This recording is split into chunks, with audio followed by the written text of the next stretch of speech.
हाय बच्चों, कैसे हैं आप सब। आज आपका टेस्ट था केमिस्ट्री का, जिसमें फिजिकल केमिस्ट्री के इम्पॉर्टेंट चैप्टर के क्वेश्चंस आपको दिए गए थे, जिसमें सॉल्यूशन था, solution and colligative property, chemical equilibrium, ionic equilibrium, electrochemistry था। ठीक है, अब उनके जो भी इम्पॉर्टेंट क्वेश्चन हैं या सारे क्वेश्चंस में आपको जितने भी डाउट्स हैं वो यहाँ पे डिस्कस किए जा रहे हैं। फिर भी इसके अलावा आपको कोई भी डाउट हो जाता है तो आप यहाँ पे आकर के सेंटर पे आकर के डाउट पूछ सकते हैं। ठीक है, तो चलिए स्टार्ट करते हैं। सबसे पहला क्वेश्चन है, यहाँ बोल रहा है maximum amount of solid solute that can be dissolve in a given amount of solvent.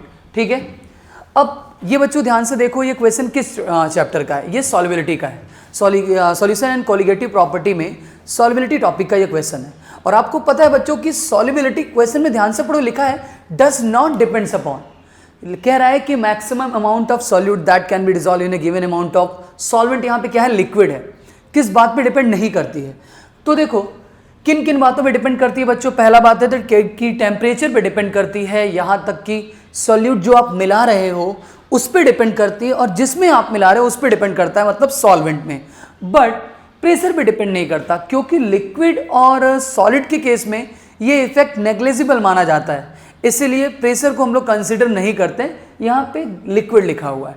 ठीक है बच्चों, तो लिक्विड और सॉलिड के केस में नहीं मानते हैं, तो इसका आंसर क्या हो जाएगा? आंसर हम लोग इसके साथ जाएंगे सी के साथ। ठीक है, तो फर्स्ट का आपका आंसर हो जाएगा सी।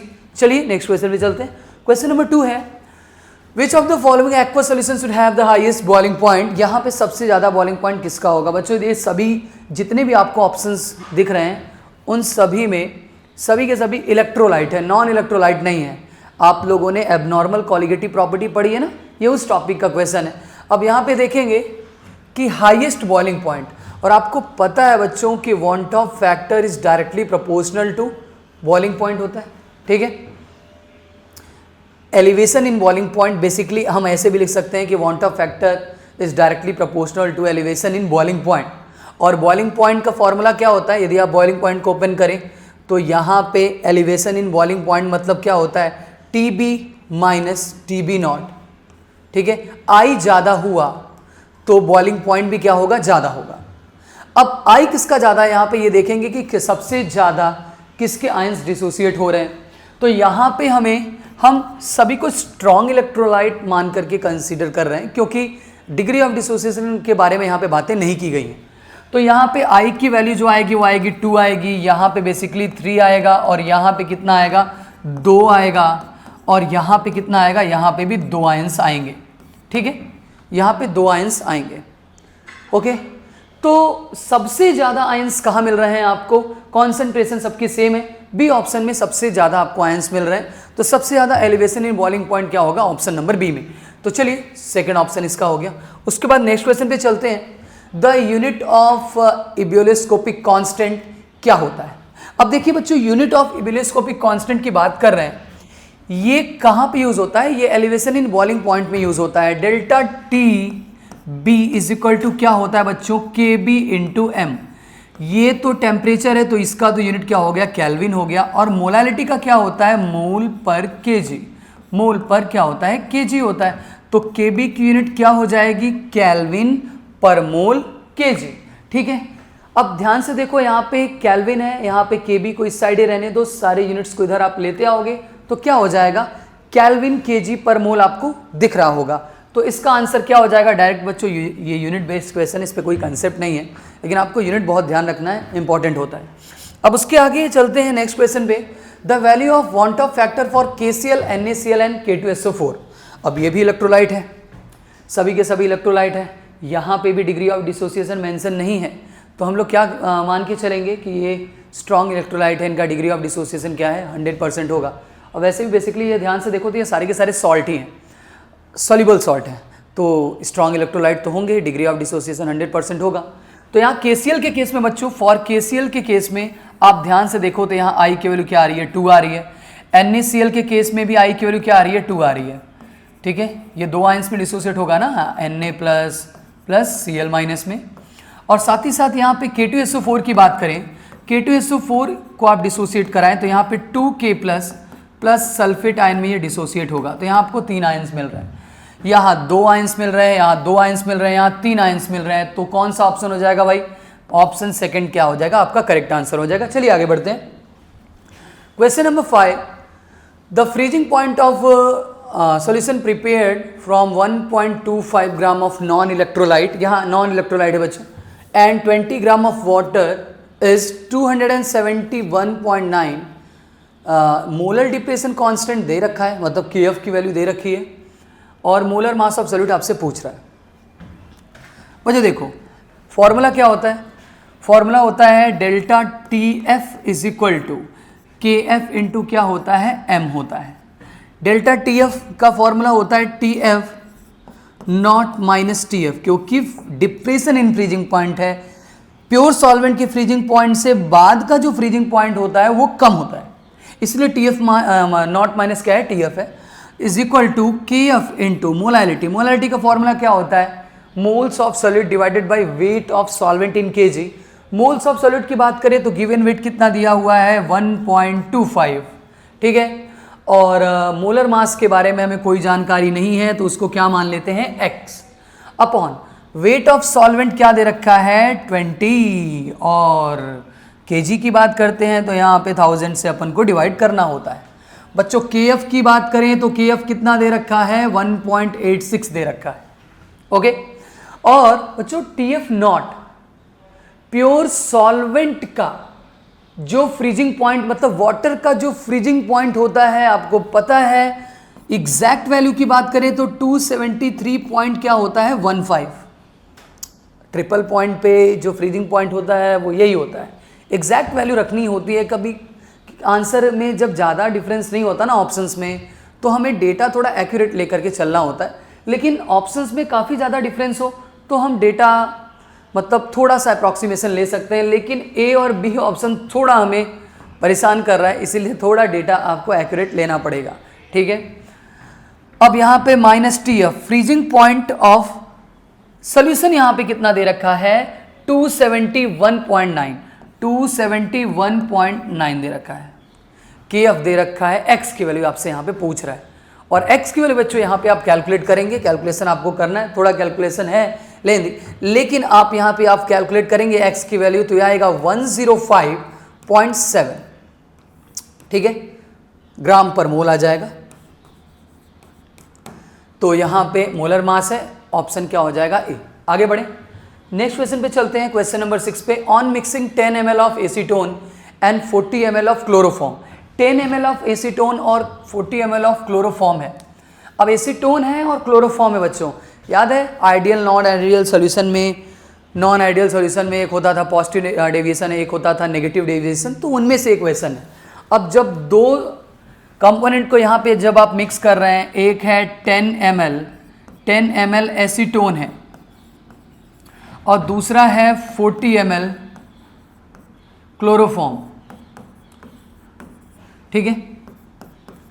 इन ये एग्जाम्पल बच्चों होता है, ये एग्जाम्पल होता है नेगेटिव डेविएशन का। ये नॉन आइडियल सॉल्यूशन में आते हैं, ये आते हैं नॉन आइडियल सॉल्यूशन में।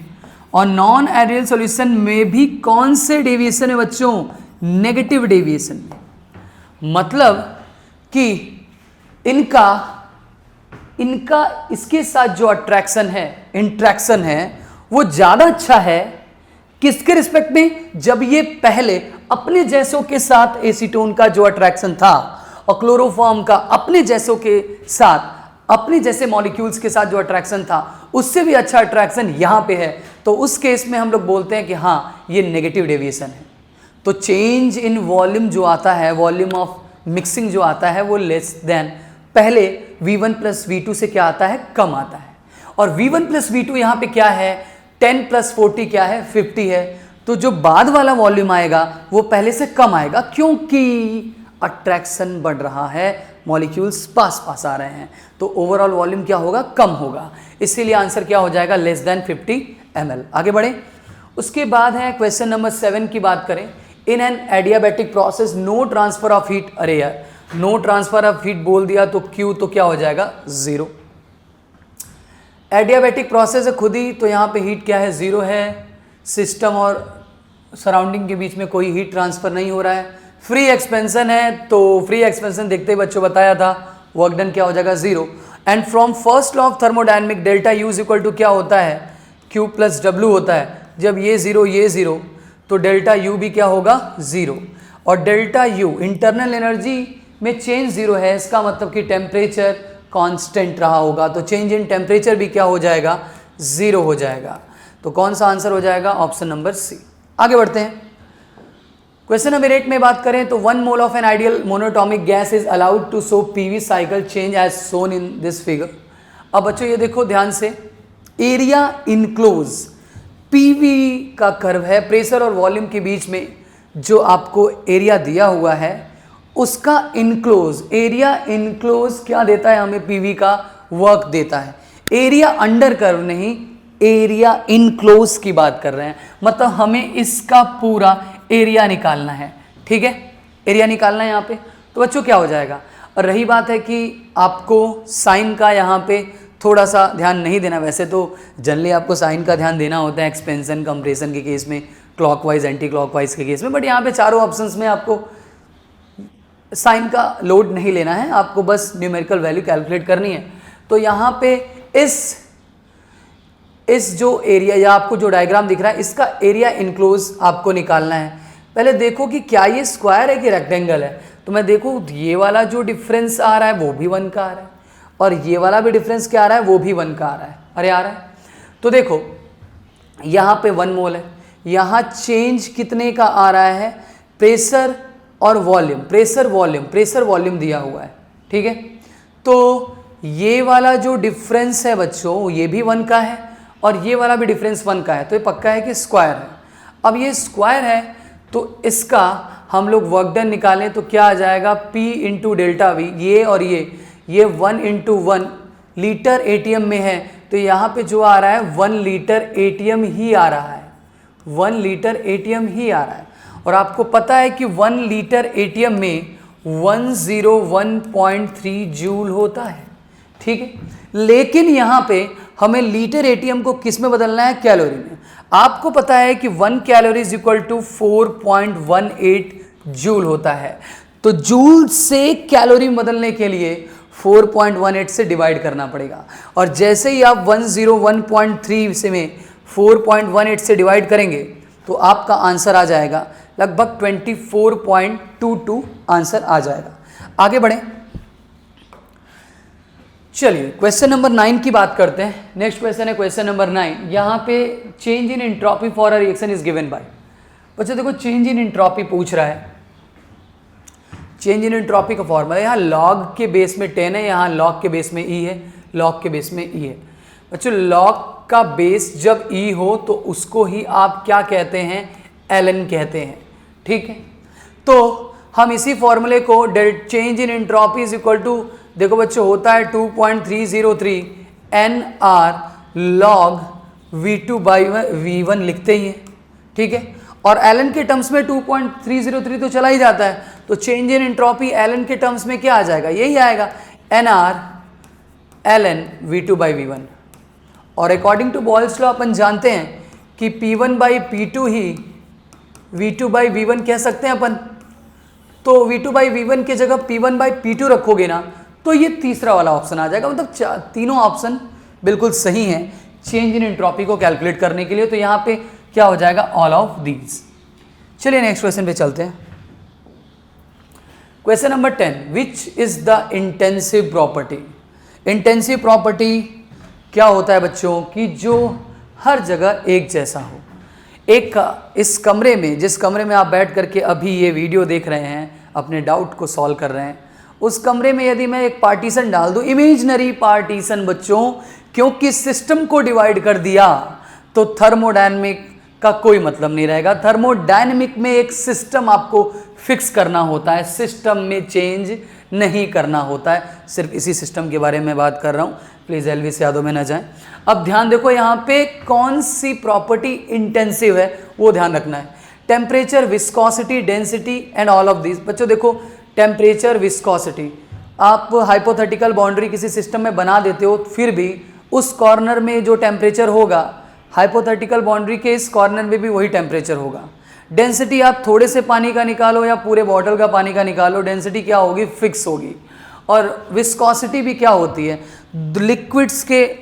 लिक्विड्स के लेयर्स के बीच में जो फ्रिक्शनल फोर्स लगता है उसी को विस्कोसिटी कहते हैं, और वो भी एक इंटेंसिव प्रॉपर्टी होती है। तो इसीलिए यहाँ पे तीनों के तीनों ऑप्शन करेक्ट हैं, तो आपका क्या हो जाएगा, ऑल ऑफ दीज। आगे बढ़ें। 1 mole of gas occupy 3 litre volume is expanded against constant external pressure of 1 atm और वॉल्यूम ऑफ 15 लीटर। बच्चों देखो क्या होता है, वर्क डन का फॉर्मूला आप सबको पता है, minus P external into delta we. यहाँ माइनस प्रेशर क्या है, प्रेशर कितना दिया हुआ है 1 atm का, और चेंज इन वॉल्यूम 15 माइनस 3 क्या है, एक्सपेंशन हो रहा है तो बाद का वॉल्यूम ज़्यादा है, तो ये आ रहा है -12 लीटर atm आ रहा है, -12 लीटर atm आ रहा है। तो यहाँ पे -12 को जूल में आंसर दिया हुआ है, तो इसको जूल में कन्वर्ट करने के लिए 101.3 से क्या मल्टीप्लाई करेंगे, तो ये किस में बदल जाएगा, जूल में बदल जाएगा। और आप जैसे इसको मल्टीप्लाई करोगे तो ये आपका आंसर आएगा डेसिमल को एडजस्ट करने के बाद। ठीक है, आगे बढ़ते हैं क्वेश्चन नंबर 12 में। The enthalpy of formation of N2O and NO are given 28 and 90 kilo joule per mole respectively, but आपको कैलकुलेट करना है the enthalpy of formation of this given reaction. बच्चों ये रिएक्शन दे रखा है, enthalpy of reaction in terms of enthalpy of formation कैसे निकालते हैं, enthalpy of formation of product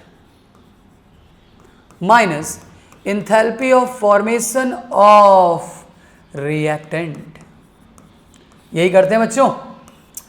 product में कौन कौन से हैं लोग, NO है प्रोडक्ट में, NO का कितना दिया हुआ है 90, तो 4 × 90, अरे कोएफिशिएंट 4 है ना, माइनस ऑक्सीजन के स्टैंडर्ड स्टेट में हीट ऑफ फॉर्मेशन 0 कंसिडर किया जाता है बच्चों, तो 0 + 2 × N2O को कितना दे रखा है 28, तो आप 360 माइनस 56 यहाँ से आप कैलकुलेट करेंगे तो ये डेटा कितना आ जाएगा 304 किलो जूल आ जाएगा। ठीक है, आगे बढ़ें। ठीक, तो ये आपका आंसर कौन सा हो जाएगा, option number D. Next question पे चलते हैं, question number 13। For the reaction this which one is true. बच्चों जानते हैं आप चेंज इन इंथैल्पी और चेंज इन इंटरनल एनर्जी में सारे ऑप्शंस दे रखे हैं, तो चेंज इन इंथैल्पी और चेंज इन इंटरनल एनर्जी में ये रिलेशन होता है delta H = delta U plus delta NG RT, और इस क्वेश्चन में डेल्टा NG आप ध्यान से देखें तो कितना है -1 है। अरे डेल्टा NG बच्चों कैसे निकालते हैं, moles of product minus moles of reactant for gases. ये जो चीज़ें लगती हैं वो गैसेस के लिए लगती हैं, और यहाँ डेल्टा NG की बात करें तो 2 - 3 करेंगे।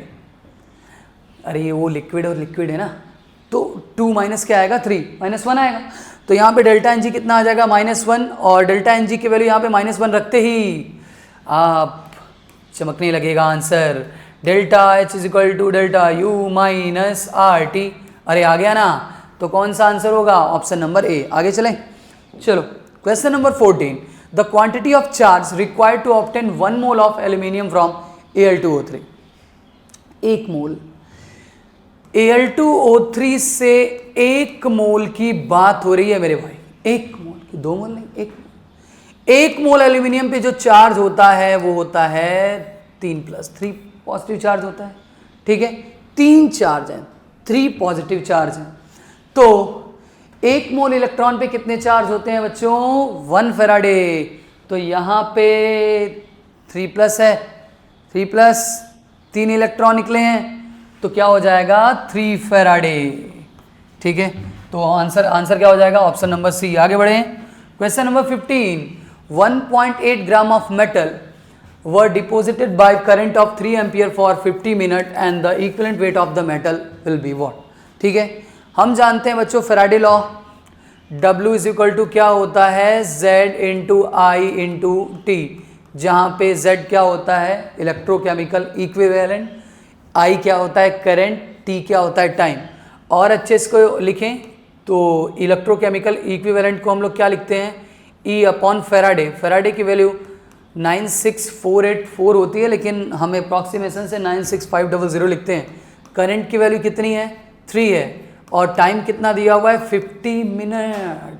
कितना दिया हुआ है 50 मिनट। इसको किस में बदलेंगे सेकंड में। ओके हमें क्वेश्चन में वेट डिपॉजिट दिया हुआ है 1.8 ग्राम दिया हुआ है। कितना दे रखा है 1.8 ग्राम। तो 1.8 इज इक्वल टू आपको चाहिए इक्विवेलेंट वेट। ई को एवी रहने दो, 96500 को यहाँ रख दो, यहाँ पे इन सब को मल्टीप्लाई कर दो। कितना आ जाएगा बच्चों ये आ जाएगा 3000 आ जाएगा। ओके देखो बाजे बाजे हो गया ना, 2 0 को कैंसिल आउट कर दिया, यहाँ से ये और ये कैंसिल आउट हो जाएगा 0.6। फिर इस 3 को इसको भी बुरा लगेगा, ये भी इसको कैंसिल कर देगा। अब मल्टीप्लाई करके यहाँ से आप इक्विवेलेंट वेट निकालेंगे तो आंसर लगभग अप्रॉक्सीमेटली 19 पॉइंट क्या आएगा 3 आएगा। आगे बढ़े next question. Blocks of magnesium metal are often strapped to the steel hulls और the ocean going ship in order to. बच्चों देखो क्या होता है, स्टील के हल्स के ऊपर हम लोग मैग्नीशियम से उसके सरफेस को क्या कर रहे हैं कवर कर रहे हैं। मैग्नीशियम से उसके सरफेस को हम लोग कवर कर रहे हैं स्टील के हल्स को। अब क्या है मैग्नीशियम से कवर करने के बाद होगा क्या, उस मैग्नीशियम का तो ऑक्सीडेशन होगा क्योंकि रिएक्टिविटी सीरीज में वो ऊपर होता है तो उसका ऑक्सीडेशन होगा। मतलब हम उसे बचाने की बात नहीं कर रहे हैं यहाँ पे कुल मिलाकर के स्टील हल्स को बचाने की बात हो रही है। वही तो बचेगा तो इसीलिए तो स्टील का ऑक्सीडेशन नहीं होगा। पहली बात तो ये है क्योंकि उसको चारों तरफ से मैग्नीशियम ने घेर रखा है और प्रोटेक्शन भी हो रहा है। यार कैथोड पे क्या होता है रिडक्शन, यहाँ ऊपर बेचारे मैग्नीशियम का क्या हो रहा है ऑक्सीडेशन। तो उस कैथोडिक प्रोटेक्शन के लिए भी इसका यूज़ किया जाता है और साथ ही साथ ऑक्सीडेशन से बचाने के लिए भी इसका यूज़ किया जाता है। ऑक्सीडेशन से बचाने के लिए कैसे, स्टील का ऑक्सीडेशन ना होकर के मैग्नीशियम का ऑक्सीडेशन हो रहा है जो कि उसके ऊपर बांधा गया है। तो ए और बी दोनों करेक्ट हैं, इसके लिए 16 का क्या हो जाएगा सी। आगे बढ़ें। The reaction taking place at anode in the dry cell. Dry cell में जो बच्चों आगे सबसे ऊपर का सरफेस होता है जो जिंक का, उसका ऑक्सीडेशन होता है और जिंक का ऑक्सीडेशन होता है, वो जिंक से बना होता है, उसका ऑक्सीडेशन होता है। तो ड्राई सेल में होने वाली जो रिएक्शन होती है ना, रिएक्शन होती है वो कौन सी होती है, एनोड पे क्या होता है ऑक्सीडेशन होता है। तो ये क्या हो जाएगा बी। ओके एनोड वाली रिएक्शन तो ये है ड्राई सेल में। 17 का क्या हो गया बी। Next question number 18। हाँ ये अच्छा क्वेश्चन है बच्चों। Copper 2+2 electron gives copper, reduction हो रहा है। Log copper 2+ versus E reduction potential are given और OA दिया हुआ है, ये वाली वैल्यू दे रखी है 0.34 वोल्ट दे रखी है। The electrode potential of the half cell copper 2+, समझ रहे हैं आप, कॉपर 2+ से कॉपर की रिएक्शन दे करके पूछ रहा है कॉपर से कॉपर 2+ का। बच्चों ध्यान से, कॉपर से कॉपर 2+ का पूछ रहा है, यहां पे तो ऑक्सीडेशन का पूछ रहा है, डेटा रिडक्शन का दिया हुआ है डायग्राम के अकॉर्डिंग। तो ध्यान से करना है इसको। देखो बच्चों पहले डेटा रिडक्शन का दिया है तो एक बार रिडक्शन के हिसाब से सोचें। तो ध्यान से इधर देखें एक बार, ये अच्छा क्वेश्चन है। यहाँ पे हम लोगों ने कहा चलो इस रिएक्शन के हिसाब से बात करते हैं। E reduction is equal to E naught of reduction ही होगा -0.059। नंबर ऑफ इलेक्ट्रॉन ट्रांसफर कितने हैं 2 लॉग। सॉलिड का एक्टिव मास 1 होता है, कॉपर 2+ का कितना होगा 1 अपॉन कॉपर 2+ का कॉन्सेंट्रेशन दे रखा है। चलो अभी कॉपर 2+ को एज इट इज रहने दो, ठीक है सही। अब यहां पे ध्यान से देखो तो हमें E reduction potential versus log of concentration of copper 2+ के बीच में कर्व दिया हुआ है। तो मैं इसको बदलूं E is equal to E naught minus, बच्चों इसको ऊपर लेके गया ना तो यहाँ पे प्लस हो जाएगा, आप समझ पा रहे होंगे क्योंकि लॉग इसकी कॉन्सेंट्रेशन के पावर -1 होगा, वो -1 आगे आ जाएगा। लॉग समथिंग के पावर समथिंग आगे आ जाता है ना बच्चा। तो यहाँ क्या हो जाएगा +0.059 अपॉन 2 लॉग कॉपर 2+, ये आ रहा है एग्जैक्टली। इसके और इसके बीच में ये वैल्यू किसका काम कर रही है, इंटरसेप्ट का काम कर रही है बच्चों। लेकिन ये जो रिएक्शन लिखा है मैंने रिडक्शन पोटेंशियल के करस्पॉन्डिंग लिखा है, लेकिन हमें चाहिए क्या, oxidation potential at standard state बच्चों। जिसका रिडक्शन पोटेंशियल प्लस एक्स होता है उसका ऑक्सीडेशन पोटेंशियल माइनस एक्स होता है। तो जो स्टैंडर्ड स्टेट पे ये इंटरसेप्ट प्लस 0.34 वोल्ट दिया है, ऑक्सीडेशन पोटेंशियल के टर्म्स में वो माइनस 3.4 वोल्ट हो जाएगा। तो ई ऑफ ऑक्सीडेशन की रिएक्शन पूछा हुआ है ना, तो oxidation potential is equal to, ये वैल्यू आपको माइनस 0.34 लेनी पड़ेगी, minus 0.059 upon number of electron transfer क्या है, 2 है, लॉग। अब की बार जो कॉन्सेंट्रेशन आपको लेनी होगी ऑक्सीडेशन की करस्पॉन्डिंग कॉपर 2+ ऊपर लेना पड़ेगा, क्योंकि प्रोडक्ट अपॉन रिएक्टेंट होता है ना एक्टिव मास, तो इसका कॉन्सेंट्रेशन 0.1 दे रखा है। इसको आप क्या लिख सकते हैं, 10 के पावर -1 आगे जाएगा, इसको +1 बनाएगा, ये हो जाएगा log 10। तो बच्चों क्या आ जाएगा, -0.34 + 0.059 अपॉन 2 आएगा ना, कहीं दिख रहा है ऐसा? हाँ भाई, ऑप्शन नंबर ए में दिख रहा है, ध्यान रखेंगे, ठीक है। क्वेश्चन नंबर 19 ये दे रखा है P1 एंड P2, यहाँ पे देखो, यहाँ पे सॉल्ट ब्रिज बीच में दिया हुआ है, left side oxidation right side reduction है। P1 और P2 क्या है, प्रेशर है। ये सेल रिएक्शन स्पॉन्टेनियस होगी कब, आइए देखते हैं। पहले तो मैं इसका लेफ्ट साइड क्या होता है, ऑक्सीडेशन होता है, तो एट एनोड, मैं एट एनोड की रिएक्शन लिख रहा हूँ। एट एनोड क्या होगा बच्चों, हाइड्रोजन का ऑक्सीडेशन हो रहा है, मैं क्या करूँगा, H2 जा रहा है H+ में, बैलेंस करने के लिए मैंने ये लिख दिया। यहाँ पे H+ की कॉन्सेंट्रेशन जो है वो 1 मोलर है। एट कैथोड की बात करें बच्चों, कैथोड पे क्या हो रहा है, कैथोड पे वही H+ वापस से इलेक्ट्रॉन को एक्सेप्ट करके कौन सी गैस रिलीज कर रहा है, हाइड्रोजन गैस। ओके, यहाँ पे हाइड्रोजन गैस का जो प्रेशर है, यहाँ पे जो हाइड्रोजन गैस का प्रेशर है वो मैं मान लेता हूँ कि ये है P1 और ये क्या है, P2 है, ठीक है। और यहाँ पे कॉन्सेंट्रेशन दोनों पे क्या है, 1 मोलर है। ये दोनों को मैं जोड़ा तो नंबर ऑफ इलेक्ट्रॉन जो ट्रांसफर हैं वो क्या हो जाएंगे, 2 कैंसिल आउट होंगे। और इसका नॉस्ट इक्वेशन लिखते हैं, यहाँ पे आएगा H2 गैस प्लस 2H+ से हो रहा है 2H+ प्लस H2 गैस, अरे हो रहा है, ये P2 है, ये P1 है, सही है। अब देखिए इसका नॉस्ट इक्वेशन इस पे अप्लाई करते हैं बच्चों। आपको पता है, साइड में करें, यहीं पे कर देते हैं, इधर देखो E, अब इस हाइड्रोजन का रिडक्शन पोटेंशियल क्या होता है, आप लोगों ने C पढ़ा होगा, स्टैंडर्ड हाइड्रोजन इलेक्ट्रोड, उसके अकॉर्डिंग 0 होता है। E is equal to 0 minus 0.059 upon 2 log इसकी कॉन्सेंट्रेशन के पावर 2 और इसकी कॉन्सेंट्रेशन कितनी है, 1, तो वैल्यू 1 हो जाएगी। इसका प्रेशर P2, इसका प्रेशर P1, क्योंकि कॉन्सेंट्रेशन तो है 1।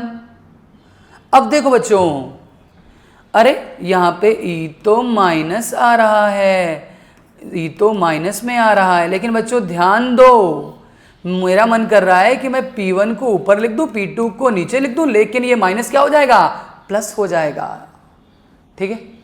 अब E की साइन पे सब कुछ डिपेंड कर रहा है। E पॉजिटिव रहा तो डेल्टा G नेगेटिव होगा और रिएक्शन स्पॉन्टेनियस होगा, क्योंकि delta G is equal to -NFE होता है।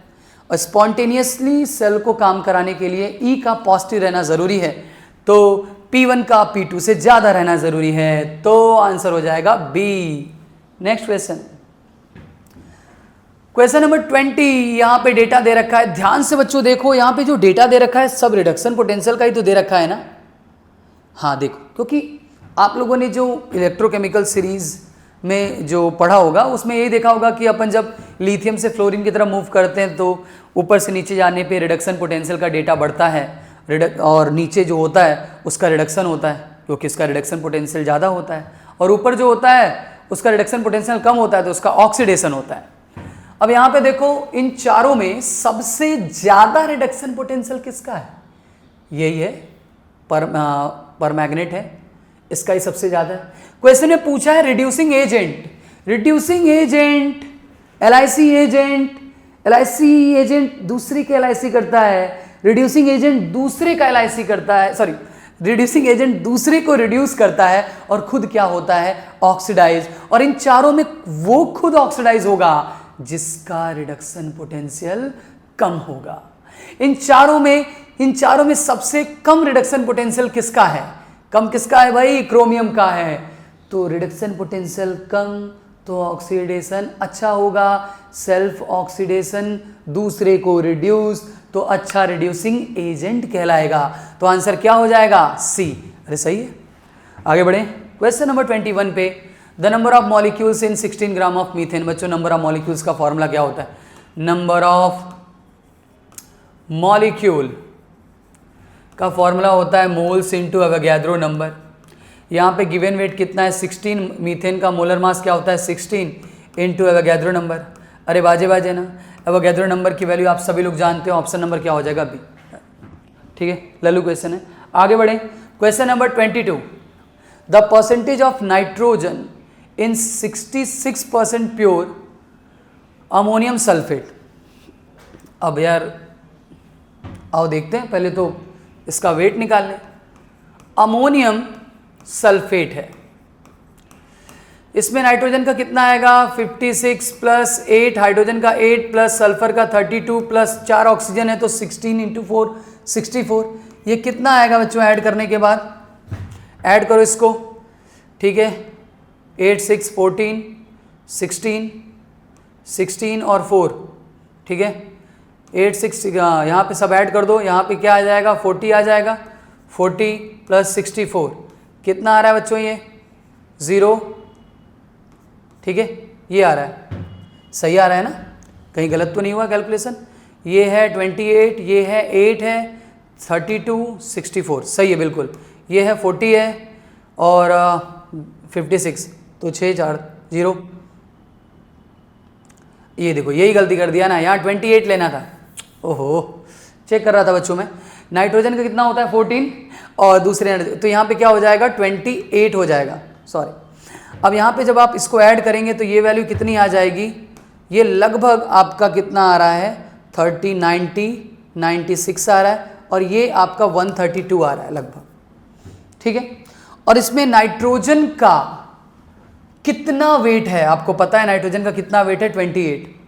तो परसेंटेज ऑफ नाइट्रोजन कितना है यहाँ पे?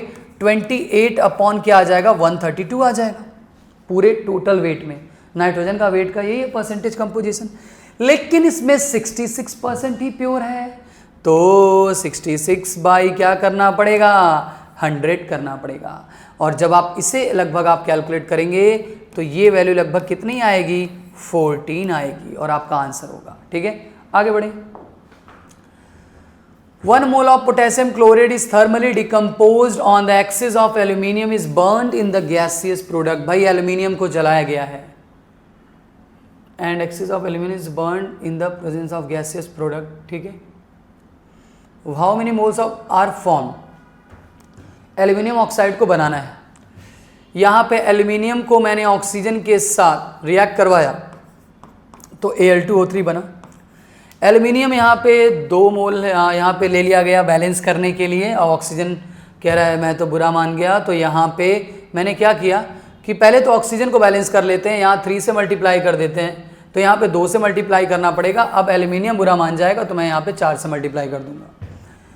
1 mole of potassium chlorate is thermally decomposed and the axis of aluminum is burned. How many moles of aluminum oxide are formed? ठीक है, यहाँ पे KClO3 is decomposed। अच्छा, और एल्यूमिनियम बर्न हो रहा है तो कितना बनेगा बच्चों? देखो KClO3 है, ये रिएक्शन पहले आप लिखें KCl प्लस 3O2, बैलेंस कर लें, यहाँ पे 2 KCl और यहाँ पे 2 KClO3, ठीक है। 1 mole of KClO3 potassium chlorate है, ये है पोटेशियम क्लोरेट।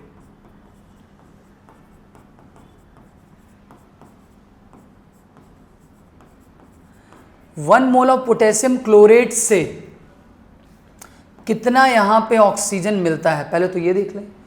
अरे इसके 2 से इसका 3 मोल मिल रहा है, इसके 2 से इसका 3 मोल मिल रहा है, तो 1 से कितना मिलेगा, 3/2 मिलेगा ना, मिलेगा। 3/2 मोल ऑफ ऑक्सीजन मिल चुका है, ठीक है। इसके 3 से इसका 2 मिल रहा है, इसके 3 से इसका 2 मिल रहा है, ऑक्सीजन के 3 मोल से इसका 2 मिल रहा है, तो 1 से कितना मिलेगा, इसका 2/3 मिलेगा। और 3/2 से कितना मिलेगा, 2/3 इंटू 3/2, बाजे बाजे बाजे बाजे 1 आ जाए, और इसका आंसर क्या हो जाएगा, 1। क्या हो जाएगा बच्चों, 1 हो जाएगा, समझा। आगे बढ़ते हैं। Question number 24, equal mass of Fe2O3 and FeO has the mass of oxygen in the ratio. Equal मास दोनों का दिया हुआ है बच्चों, यहाँ पे Fe2O3 है और FeO है, इन दोनों का मास इक्वल है, वो गिवन वेट इक्वल है, ठीक है। पहले तो दोनों में आपको ऑक्सीजन को ही टारगेट किया जा रहा है, तो आइए ऑक्सीजन का मास फ्रैक्शन निकाल दें, मतलब एक तरीके से कंपोजिशन आपको निकालना है, ठीक है। यहाँ पे आप देखेंगे आयरन का मोलर मास 55.8 होता है, 56 मान के चलते हैं, 56 इंटू 2 प्लस यहाँ ऑक्सीजन का वेट कितना है, 48 है, यहाँ कितना है इसका मोलर मास, 56 प्लस 16 है, ठीक है। यहाँ कितना आ रहा है, ये 48, कितना आ जाएगा, ये 160 आ रहा है, और ये कितना आ रहा है बच्चों, ये आ रहा है 72 आ रहा है, ये 72 आ रहा है। यहाँ पे परसेंटेज ऑक्सीजन कितना है, परसेंटेज नहीं, बस मास फ्रैक्शन बोलते हैं, यहाँ पे मास फ्रैक्शन, मास फ्रैक्शन किसमें, Fe2O3 में कितना आ रहा है ऑक्सीजन का, तो कितना आएगा 48 अपॉन कितना हो जाएगा 160, ये हो गया। और मास फ्रैक्शन किसका निकाल रहा हूँ, ऑक्सीजन का, और यहाँ पे मास फ्रैक्शन, अब FeO में जो मास फ्रैक्शन है ऑक्सीजन का, FeO के केस में वो कितना आएगा 16 अपॉन 72, 16 अपॉन 72, ठीक है। ये इस अलग अलग कंपाउंड में ऑक्सीजन के मास का फ्रैक्शन है, मास का फ्रैक्शन है, ठीक है। तो अब हमें यहाँ पे उन्हीं का रेशियो निकालना है, जो मास का फ्रैक्शन है उसका भी रेशियो निकाल देंगे तो आंसर आ जाएगा। Mass fraction of oxygen in Fe2O3 and mass fraction of oxygen in FeO, आप जब निकालेंगे 48 divided by 160 divided by 16 upon 72, 48 upon 160, 72 upon 16, ठीक है। आप ये करते हो तो भी जो अप्रॉक्सीमेटली जो रेशियो आएगा वो आता है 1.35, इसीलिए आंसर क्या हो जाएगा, ए हो जाएगा, ठीक है। क्वेश्चन नंबर 25 में इक्विवेलेंट वेट ऑफ Bi, ठीक है, स्मिथ सल्फाइड है, इसको अलग अलग करें तो ये कुछ इस तरीके से अलग होगा बच्चों। यहाँ पे इसके ऊपर 3 पॉजिटिव और सल्फाइड के ऊपर आप जानते ही हैं 2 नेगेटिव आएगा। ओवरऑल टोटल चार्ज कितना आ रहा है 6, तो इसका ओवरऑल एन फैक्टर ही 6 हो जाएगा। और आप जानते हैं कि इक्विवेलेंट वेट कितना होता है, molecular weight divided by n factor, m by क्या आ जाएगा 6, आंसर क्या हो जाएगा डी। क्वेश्चन नंबर 26 में total number of orbital associated with n is equal to 3, n is equal to 3, n is equal to 3 के करस्पॉन्डिंग बच्चों आपको पता है l की वैल्यू 0, 1, 2 हो सकती है। 0 होती है s ऑर्बिटल के लिए, 1 होता है p ऑर्बिटल के लिए, 2 होता है d ऑर्बिटल के लिए। इसके पास एक डब्बा होता है, इसके पास 3 डब्बे होते हैं, और इसके पास टोटल डब्बे होते हैं 5, ठीक है, 4 ही है ना, 5, हाँ। तो टोटल कितने हो गए? 9, टोटल नंबर ऑफ ऑर्बिटल्स, ठीक है, टोटल कितने हो जाएंगे? 9, सही है। आगे बढ़ते हैं, question number 27, which orbital has the appearance like baby सुधर। देखो बच्चों, बेबी सुधर आप जानते ही होंगे, वो कैसा दिखता है डी ऑर्बिटल में से, आपको उसके बारे में बताना है। चारों ऑप्शन डी ऑर्बिटल के, तो मैं बता दूं बच्चों जानकारी के लिए, जो डीजेड स्क्वायर होता है ना, डीजेड स्क्वायर होता है ना, उससे ही हम लोग बेबी सुधर के बारे में बता रहे हैं। उसका अपीयरेंस कुछ इसी तरीके के डी ऑर्बिटल के जैसा ही होता है। देखो बेबी, छोटे बच्चे की बात हो रही है यहाँ पे, ध्यान देंगे। उसके जैसा दिखने अपीयरेंस वाला जो डी ऑर्बिटल है वो कौन सा है, उसके बारे में बात हो रही है। तो ये ऑप्शन क्या हो जाएगा? डी। ओके, आगे बढ़े। क्वेश्चन नंबर है splitting of spectral lines when atoms are subjected to strong electric field. और मैग्नेटिक फील्ड के प्रेजेंस में क्या कहलाता है बच्चों? स्प्लिटिंग, जीमैन इफेक्ट कहलाता है। लेकिन यहाँ पे है स्ट्रॉन्ग इलेक्ट्रिक फील्ड, तो उसको बोलते हैं स्टार्क इफेक्ट। क्या बोलते हैं? Stark effect. आगे बढ़े, question number of 29, one node, इस कर्व में बच्चों देखो wave function versus a naught के बीच में कर्व दिया गया है। जब वेव फंक्शन और ए नॉट के बीच में जब कर्व दिया जाए तो वो जो कर्व है एक्स एक्सिस को जितने बार कट करता है, टच नहीं, कट करता है, वो उस पॉइंट को नोड कहते हैं। बच्चों यहाँ देखो क्वेश्चन में बोल रहा है एक नोड चाहिए, यहाँ तो 2 नोड है, यहाँ तो कट नहीं किया है, यहाँ एक बार कट किया है, तो यही नोड है, 1 नोड है। तो 29 का क्या हो जाएगा? ए हो जाएगा। Question number 30, if the series limiting line बच्चों, last line, Lyman series hydrogen atom के लिए लिमिटिंग लाइन की जो वैल्यू है वो है 912। आओ देखते हैं लाइमन सीरीज के लिए वेवलेंथ का क्या होता है फॉर्मूला। आपको पता है बच्चों 1/λ is equal to r, hydrogen है तो z की वैल्यू क्या होगी? 1 लाइमन सीरीज की पहला स्टार्टिंग लाइन 1 से लेकर के इनफाइनाइट, तो 1/λ यहाँ से कितना आ रहा है बच्चों? r आ रहा है। 1/λ कितना आ रहा है? यहाँ पे r आ रहा है। 1/λ कितना आ रहा है? r। अब बच्चों ध्यान से देखें, यहाँ पे 1/λ r आ रहा है। अब इसकी वैल्यू, r की वैल्यू, ठीक है, हम लोग 1/λ r के बराबर लिख रहे हैं। अब हमें बताना है किसके बारे में है? बामर सीरीज के सीरीज लिमिट की लाइन के बारे में बताना है। तो बामर, ये तो लाइमन था ना, तो यहाँ पे थोड़ा सा इसको भाव दे देते हैं, ये है लाइमन। और बामर सीरीज के लिए 1/λ और Balmer is equal to r। Balmer series की स्टार्टिंग लाइन 2 से होती है, 2 का स्क्वायर माइनस 1/इनफाइनाइट का स्क्वायर, 1/λ और Balmer is equal to r/4। तो लैम्डा और बामर कितना आ जाएगा? 4/r। सही है यार। और 1/r की वैल्यू अभी हमने देखी, 1/r कितना होता है? लैम्डा, और लैम्डा कितना दिया हुआ है? 912 दिया हुआ है। तो क्या आ जाएगा? पूछा क्या है? वेवलेंथ। तो वेवलेंथ क्या आ जाएगा बच्चों? 4 × 912 एंगस्ट्रॉम,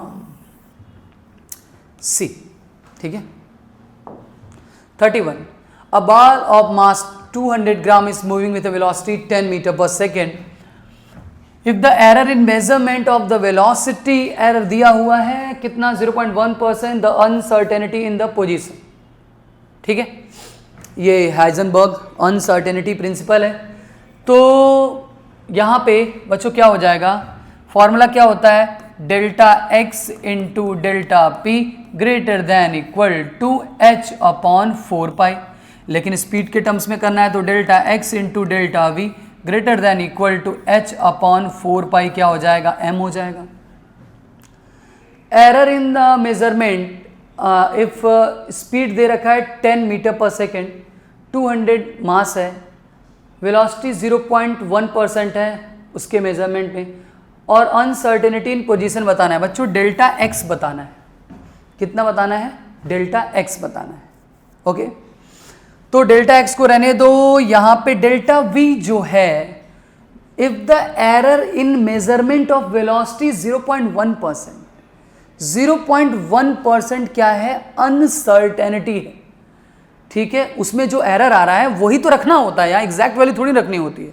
0.1%, 0.1% है, 0.1% है, ऐसे लिख सकते हैं।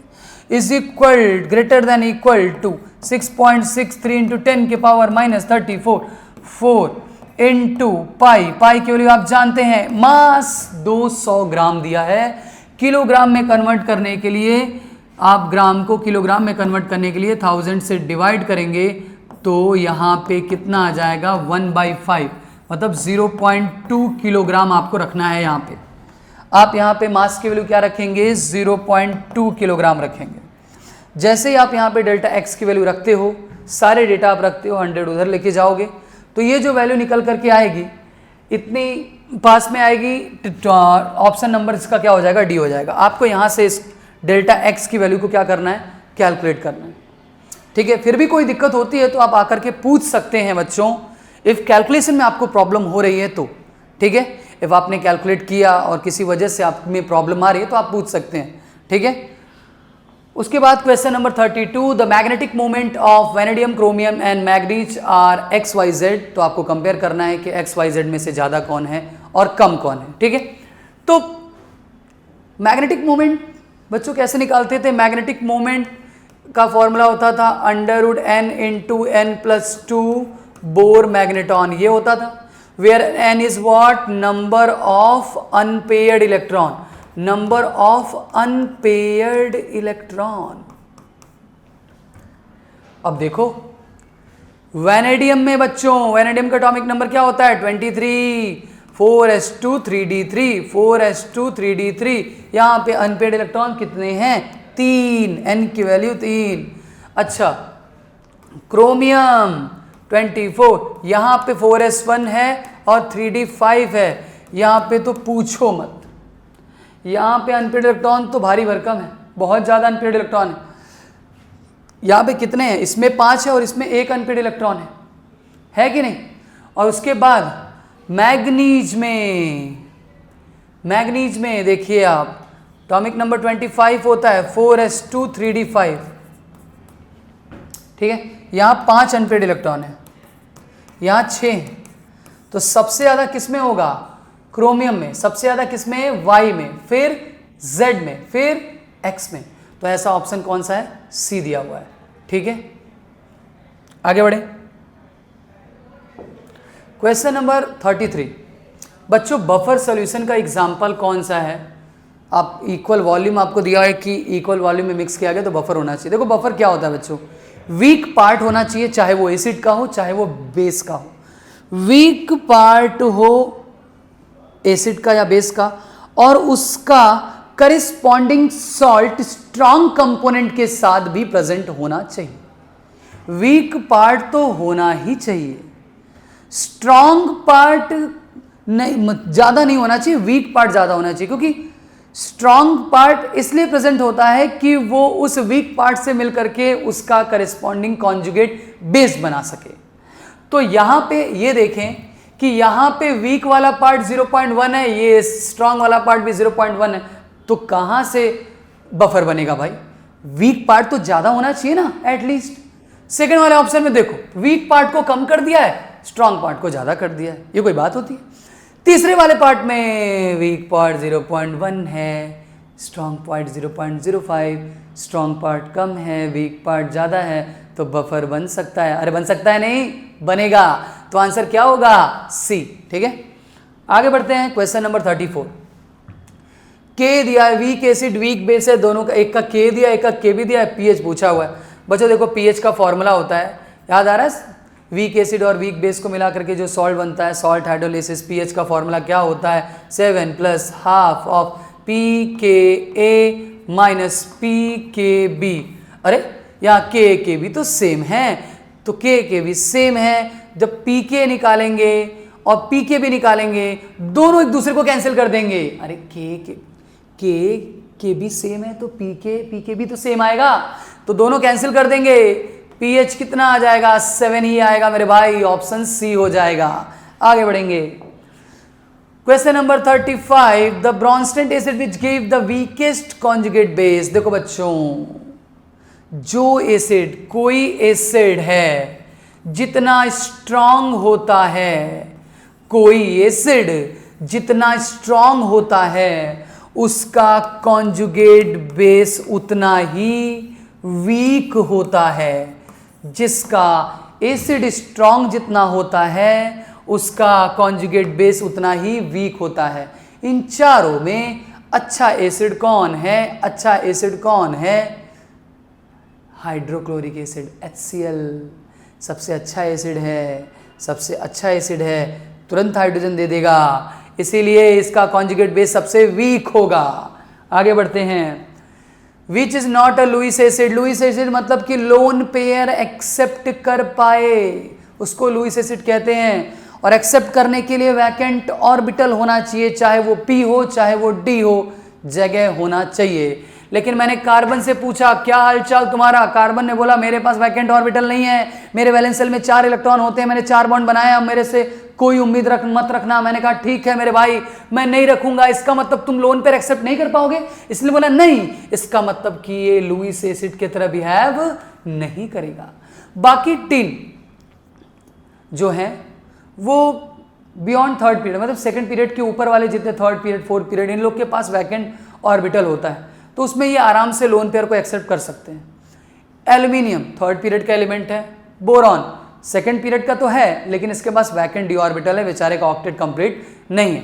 तो कौन लुईस एसिड की तरह बिहेव नहीं करेगा? 36 का आंसर क्या हो जाएगा? ए हो जाएगा।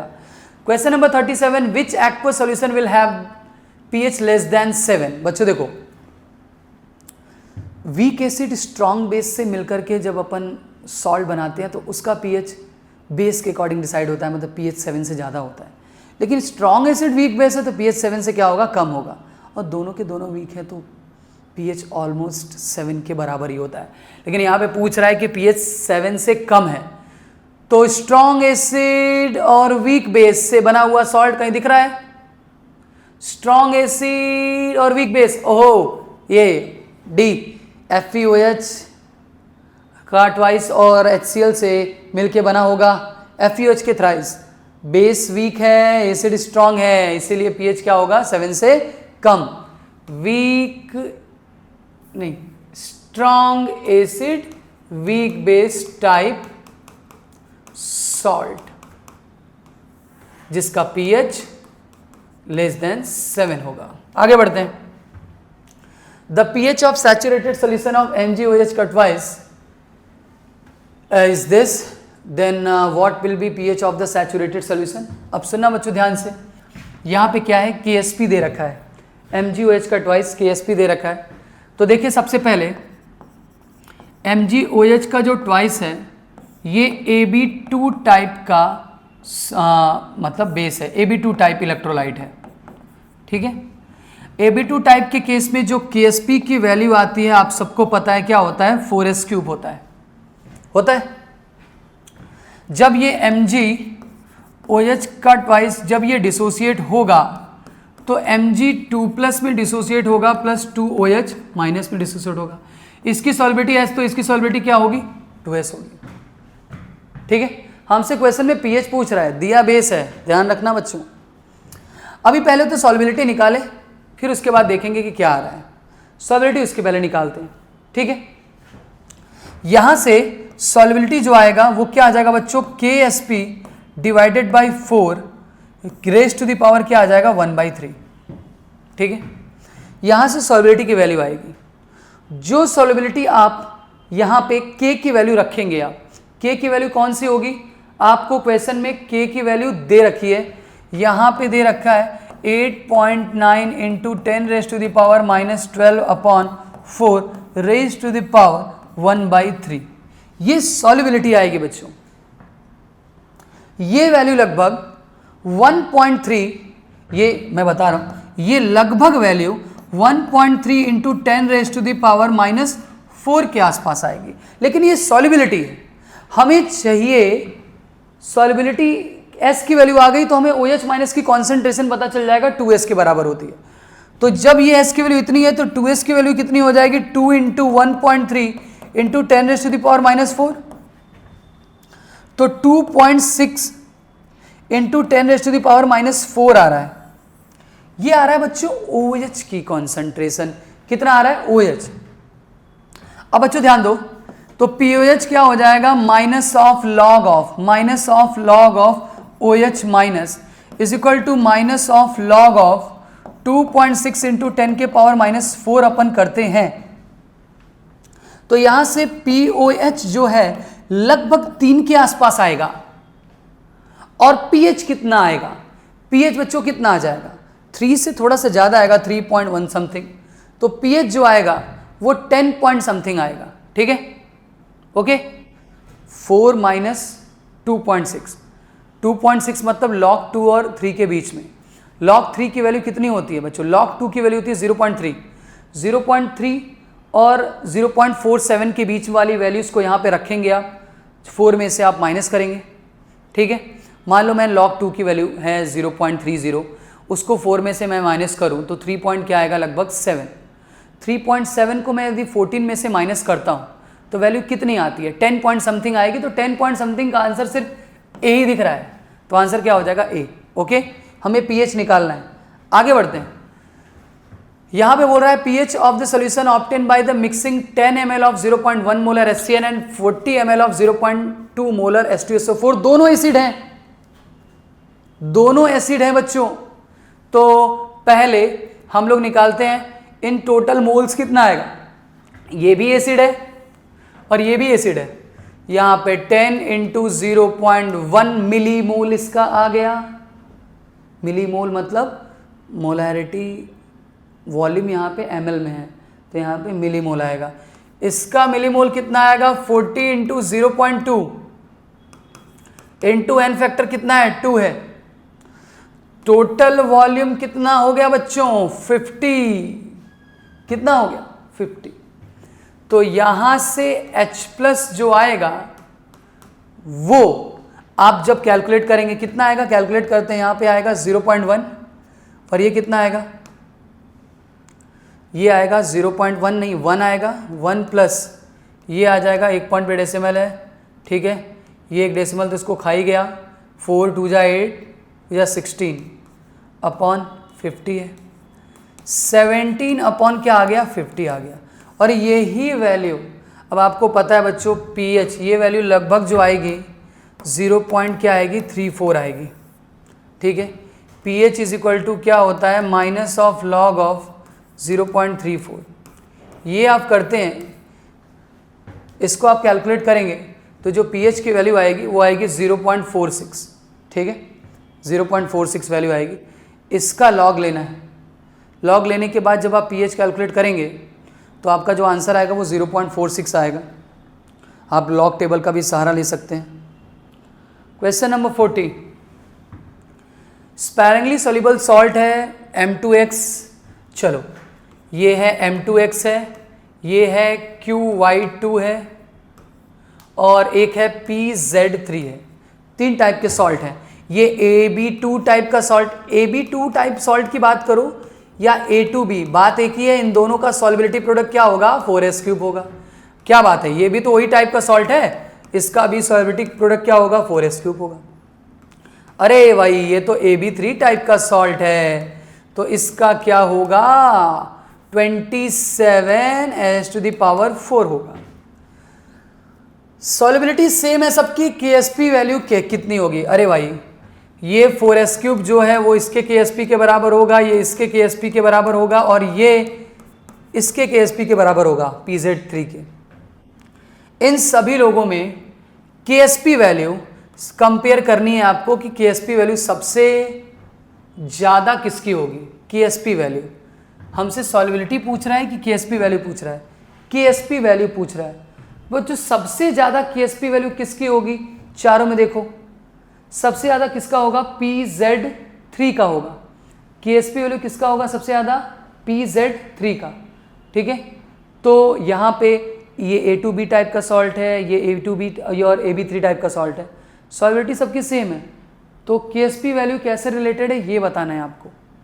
ठीक है, सॉल्युबिलिटी सेम है तो बच्चों यहाँ पे एक चीज़ ध्यान रखना, यहाँ पे सबसे ज़्यादा जो KSP होगा वो AB3 टाइप के सॉल्ट का आ रहा है, S⁴ है, तो AB3 टाइप का सबसे ज़्यादा सॉल्युबिलिटी होगा, सॉल्युबिलिटी प्रोडक्ट होगा। तो सबसे ज़्यादा वाला ऑप्शन कहीं दिख नहीं रहा है, तो इसमें आप एक जगह आप करेक्ट कर ले बच्चों, ये वाला ऑप्शन जो है इसमें आप ऐसा सिंबल यूज़ करेंगे, ये ध्यान रखना, ऐसा ये वाला साइन होगा। आंसर ए होना चाहिए, लेकिन इसमें ये वाला साइन होगा तब, थोड़ा इसमें करेक्शन है, देखते हैं इसको, ठीक है।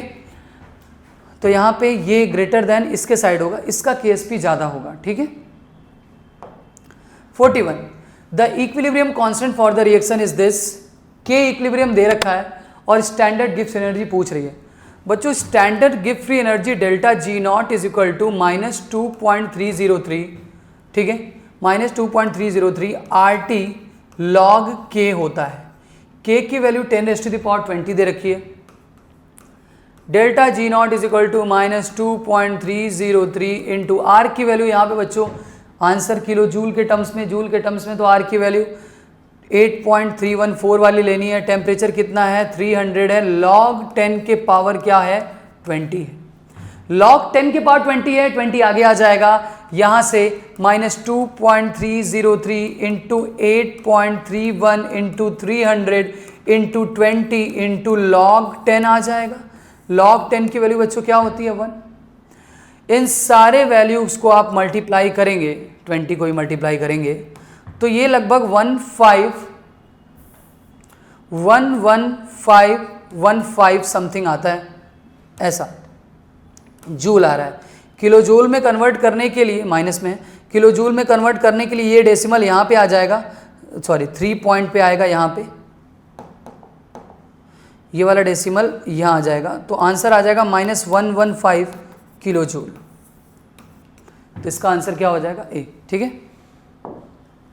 Question number 42 favourable condition for the manufacture of ammonia by the reaction. बच्चों देखो ये ली-चैटलेर प्रिंसिपल का क्वेश्चन है, अमोनिया को बनाना है, अमोनिया आपको चाहिए, और एक चीज ध्यान रखें यहाँ पे डेल्टा H क्या है नेगेटिव है, एक्सोथर्मिक है। एक्सोथर्मिक में बच्चों टेम्परेचर के बढ़ाने पे K घटता है, तो रिएक्शन किधर जाती है, बैकवर्ड जाती है। लेकिन हम चाहते हैं अमोनिया बने, हम चाहते हैं अमोनिया बने, तो हमें K को बढ़ाना पड़ेगा, रिएक्शन को आगे ले जाना पड़ेगा। तो K को बढ़ाने के लिए टेम्परेचर क्या रखना पड़ेगा कम, और K को बढ़ाएंगे तभी तो फॉरवर्ड जाएगा और अमोनिया मिलेगा। चलो टेम्परेचर तो लो रखना है। अच्छा प्रेशर पे कमेंट करते हैं, प्रेशर क्या होगा जब अपन प्रेशर बढ़ाते हैं, एट इक्विलिब्रियम कोई रिएक्शन होती है, हम लोग प्रेशर बढ़ाते हैं तो रिएक्शन उधर जाती है जिधर मोल्स ऑफ गैस कम। इन दोनों में मोल्स ऑफ गैस कम किस साइड है, प्रोडक्ट साइड है, इधर है। तो हम लोग को प्रेशर बढ़ाएंगे तो रिएक्शन किधर जाएगी, आगे की साइड, क्योंकि मोल्स ऑफ गैस आगे के साइड, प्रोडक्ट साइड कम है। तो हमें प्रेशर को क्या करना पड़ेगा, बढ़ाना पड़ेगा, तभी तो ये फॉरवर्ड की तरफ जाएगी। तो टेम्परेचर लो होना चाहिए, प्रेशर हाई होना चाहिए। तो आंसर क्या हो जाएगा, ऑप्शन नंबर बी। आगे बढ़ते हैं। देखो correct relation between Kp and Kc for the reaction this. सभी लोग बच्चों इसको गैस मान करके करना, इसको गैसेस मान करके आप चलेंगे। Kp और Kc के बीच में हम लोग को पता है कि Kp और Kc के बीच में क्या रिलेशन होता है, Kp is equal to Kc RT के पावर डेल्टा Ng। और कमाल की बात है यहाँ पे डेल्टा Ng निकालने बैठ गए, हमको पता चला अरे यहाँ पे a plus b minus a plus b, अरे ये तो 0 आ रहा है। डेल्टा Ng 0 आया तो Kp और Kc आपस में क्या होंगे, बराबर। आंसर क्या आ जाएगा डी। आगे बढ़े। PCl5 PCl3, देखो बच्चों PCl5 से PCl3 और Cl2 में जब कोई केमिकल रिएक्शन इक्विलिब्रियम में है तो इसका इक्विलिब्रियम कांस्टेंट क्या दे रखा है 2.4 × 10⁻³ इसी को उल्टा कर दिया गया है, इसी को रिवर्स कर दिया गया है। अब की बार PCl3 और Cl2 मिल करके PCl5 बना रहे हैं, इसका K क्या होगा, अरे रिएक्शन को रिवर्स करने पे उसका इक्विलिब्रियम कांस्टेंट रेसिप्रोकल हो जाता है और ये निकल के आएगा 4.2 × 10⁻⁻² आएगा, ठीक है, सॉरी +2 आएगा। आंसर आपका हो जाएगा सी। क्वेश्चन नंबर 45, ठीक है, क्वेश्चन नंबर 45 देखते हैं। पेज 46 भी है क्या? नहीं, ओके, 45 देखते हैं। 1 mole of N2O4 at 300 Kelvin is kept in a closed container under 1 atm is heated to 600 Kelvin. अच्छा, when 20% by mass N2O4 decomposes to NO2, the resultant pressure, मतलब फाइनल प्रेशर पूछ रहा है। अब यार N2O4 है जो कि डिसोसिएट हो रहा है NO2 में, मैंने बैलेंस रिएक्शन लिख दिया, ठीक है। 1 मोल है इसका, इनिशियल कितना मोल है इसका? 1 मोल है। अब इसका इनिशियली कितना मोल दिया हुआ है? 1 मोल दिया हुआ है। कह रहा है कि इसका 20% बाई मास डिकम्पोज हो रहा है। अभी मास देखें इसका, हम अभी इसके मास के बारे में बात करें तो बच्चों कितना आएगा इसका मास? इसका मास कितना है? 28 + 64, ये आ जाएगा 92, मतलब 92 मास इसका है। ओरिजिनली 1 मोल का मास 92 है। उसका 20% ही ये डिकम्पोज हो रहा है। तो इस 92 का 20% कितना आ जाएगा? 92 का 20% कितना आ जाएगा बच्चों? ये 5, यहाँ से इसको डिवाइड करें तो ये लगभग वैल्यू कितनी आएगी? यहाँ पे 5, 1 है, 18 पॉइंट कितना आ रहा है? 4 आ रहा है, ओके, इतना वेट आ रहा है। मतलब इतना वेट क्या हुआ है इसका? इतना वेट डिकम्पोज हुआ है, ठीक है। मोल्स के टर्म्स में बात करें तो मोल्स के टर्म्स में बात करने के लिए ये इतना वेट इसका डिकम्पोज हुआ है, तो कितना मोल डिकम्पोज हुआ है वो भी तो निकालना पड़ेगा। तो बच्चों इसके करस्पॉन्डिंग, मतलब इतना वेट डिकम्पोज हुआ है तो इसके करस्पॉन्डिंग हम लोग मोल्स निकालेंगे तो ये वैल्यू निकल के आएगी 0.2। मतलब शुरुआत में आपने लिया था 1 मोल, डिकम्पोज हुआ सिर्फ 0.2 मोल और बचा कितना तब? 0.8 मोल। इसके 1 से इसका 2 मोल मिल रहा है तो 0.2 से इसका कितना मिलेगा? 0.4 मोल। तो एट इक्विलिब्रियम यहां पे टोटल जो मोल्स हैं वो कितने हैं? फाइनली 0.8 जो बचा हुआ है N2O4 का, क्योंकि 0.2 ही डिसोसिएट हुआ है। और रही बात NO2 का कितना बना है? 0.4, तो कितना आ जाएगा? 1.2 मोल। ये तो मोल की बात हुई है, अभी मोल निकला है बच्चों। चलो अब हम लोग आइडियल गैस इक्वेशन सभी लोग जानते हैं। PV = क्या होता है? nRT। PV = nRT। Container close है, वॉल्यूम कांस्टेंट है, तो वॉल्यूम कांस्टेंट है तो हम क्या लिख सकते हैं? वॉल्यूम दोनों का सेम है, तो दोनों कंडीशन पे जब वॉल्यूम सेम ही है तो P/nRT = P2/N2RT2। R बाजे बाजे। P1 कितना दिया हुआ है बच्चों? P1 दिया हुआ है 1 atm। P1 दिया हुआ है 1 atm, यहाँ कर देते हैं इसको। ये है 1/, पहला मोल्स कितना है? 1 है। टेम्परेचर पहले कितना है? 300 है। बाद का प्रेशर मुझे नहीं पता, बाद का मोल्स मुझे पता है ना। टेम्परेचर कितना है? 600। यहाँ से बच्चों कैलकुलेट करेंगे तो P2 आ जाएगा 2.4 atm। ये आपका फाइनल आंसर है। चलिए सारे डाउट्स हो गए हैं, लेकिन इसके अलावा भी आपको कोई डाउट्स रह जाते हैं, किसी भी क्वेश्चन में आपको प्रॉब्लम रहती है तो आप आकर के पूछ सकते हैं। Thank you.